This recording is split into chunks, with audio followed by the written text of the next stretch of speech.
காணாமல் போனோர் அலுவலகம் அமைப்பதை ஒரு பக்கம் நாங்கள் ஏற்றுக்கொண்டாலும் இதனூடாக இராணுவத்தினர் மீது யுத்த குற்றச்சாட்டை சுமத்துவதற்காக இந்த நாடாளுமன்றத்தை பயன்படுத்துவதை வன்மையாக எதிர்க்கின்றோம்.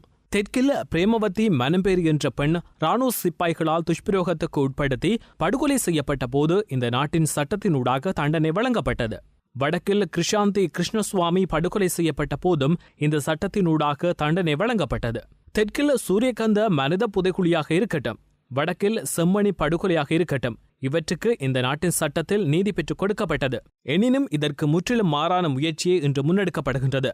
தருஸ்மன் அறிக்கை ஒரு கனவு உலக கதை. போலியான கதைகளை ஒப்பிட்டே அதனை தயார் செய்திருந்தனர். எனினும் இதுவரை திரட்டப்பட்ட குற்றச்சாட்டுகளை வைத்துக்கொண்டு இராணுவத்தை தண்டிக்க முடியாது.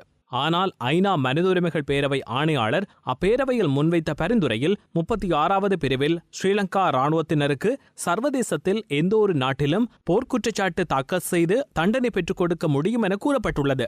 எனவே ஐக்கிய நாடுகளின் பாதுகாப்பு சபையினால் உருவாக்கக்கூடிய போர்க்குற்ற நீதிச்சபை ஊடாக ஸ்ரீலங்கா இராணுவத்தினரை தண்டிப்பதற்கான சந்தர்ப்பம் காணப்படுகின்றது என்று அந்த பரிந்துரையில் கூறப்பட்டுள்ளது. பிரதமர் ரணில் ரோம் உடன்படிக்கையில் கச்சாத்திடவில்லை என்று பெருமையாக மார்த்தட்டிக் கொண்டாலும் சர்வதேச போர்க்குற்ற நீதிமன்றத்துக்கு இராணுவத்தினரை கொண்டு செல்ல முடியாது என்ற போதிலும் ஐநா பாதுகாப்பு சபை விசேட போர்க்குற்ற நீதி சபைக்கு முன்பாக ஸ்ரீலங்கா இராணுவத்தினரை கொண்டு செல்வதற்கு எந்த ஒரு தடையும் இல்லை. இதற்கு சர்வதேச மட்டத்தில் சாட்சியங்கள் அவசியம். எனவேதான் காணாமல் போனோர் அலுவலகத்தினூடாக தருஸ்மன் அறிக்கையில் உள்ள குற்றச்சாட்டுக்களை உறுதி செய்யும் முயற்சியில் அரசாங்கம் ஈடுபட்டுள்ளது.